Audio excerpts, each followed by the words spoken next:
झुकना मत। पता है कि बुरा वक्त चल रहा है, परिस्थितियां खिलाफ हैं, लोग खिलाफ हैं, मुश्किल हालात है, लेकिन तू झुकना मत।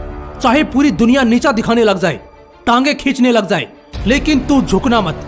जिगरा इतना फौलादी बना कि चट्टान भी हिला ना सके, बन इतना मजबूत कि तूफान भी कुछ बिगाड़ ना सके। आती तो मुश्किलें सभी की जिंदगी में है, लेकिन जिगर वाला वही है जिसे कोई झुका ना सके। मुझे पता है परिस्थितियां हमेशा काबू में नहीं रहती, और खासकर उन लोगों की जिंदगी में जो बड़ी शिद्दत से, बड़ी लगन से अपना काम करते हैं। जिंदगी में मुश्किलें उन्हीं के लिए खड़ी होती हैं जो दुनिया से हटकर होता है, कुछ बड़ा धमाका करने वाला होता है।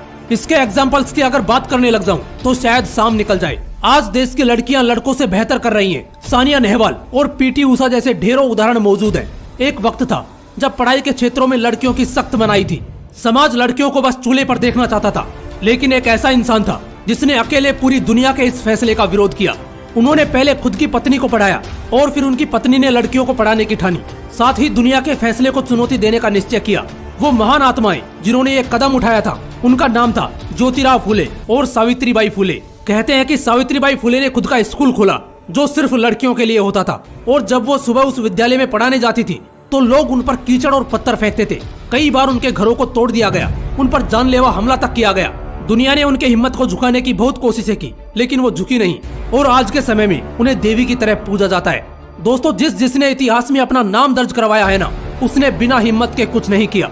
समाज वाले और जलने वाले अपनी औकात दिखाई देते हैं, ऐसे उदाहरणों की कमी नहीं मिलेगी। जरा सोचो, कभी किसी छोटे बच्चे को स्कूल में पानी पीने तक का हक नहीं था और उसके बॉडी में कोई टच तक होना बर्दाश्त नहीं करता था। उसी बच्चे ने एक दिन भारत का संविधान लिख दिया, जिसे मराठी कल्चर में भगवान की उपाधि दी गई है। नाम तो आपने सुना ही होगा, डॉक्टर बाबा साहेब भीमराव अंबेडकर जी।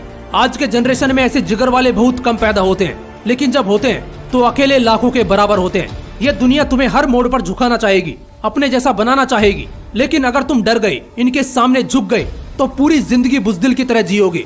अपने हिसाब से फैसले लो, जो करना है जुनून के साथ करो, घमंड नहीं, विश्वास करो। मैं झुकेगा नहीं साला, इस डायलॉग को आज बच्चा बच्चा फॉलो कर रहा है, लेकिन जितने कॉन्फिडेंस के साथ इस डायलॉग को दोहराते हो, उतने ही हिम्मत के साथ अपने चुनौतियों का सामना भी करो। खुद को ये बात याद दिलाओ कि लोग जिस हाल में मरने की दुआ करते हैं, मैंने उस हाल में जीने की कसम खाई है। जो हारने से डर गया वो कभी जीत ही नहीं सकता, और जो बुज़दिल धमकियों से पीछे हट गया वो कभी खुद का साम्राज्य खड़ा नहीं कर सकता। इतिहास गवाह है, जिस राजा ने दूसरों के फैसले में दबकर खुद का फैसला लिया है, उसके राज्य को ध्वस्त होने में जरा भी समय नहीं लगा।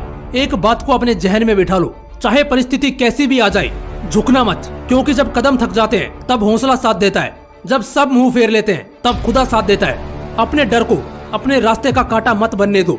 हिम्मत बताई नहीं, दिखाई जाती है। डरपोक इंसान के लिए तो जिंदगी हमेशा मुश्किल ही रहती है, क्योंकि उसे दुनिया के सामने झुक के और डर के रहना पड़ता है। वहीं एक फौलादी सीने वाला शख्स दुनिया को अपने कदमों में झुकाता है।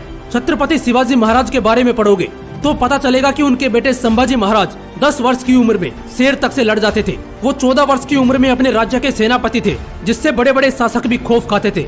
ये सब कहानियां बताती हैं कि इनका झुकना असंभव था, तभी तो आज बड़े इज्जत, शिद्दत और आस्था से इनका डंका बजता है। आखिर में एक ही बात बोलूंगा, दुनिया को देखने का नजरिया बदलो और हौसले इतने बुलंद रखो कि चाहे लाख लोग भी तुम्हारे खिलाफ खड़े हो जाएं, लेकिन अगर तुम सही हो तो फिर झुकना मत।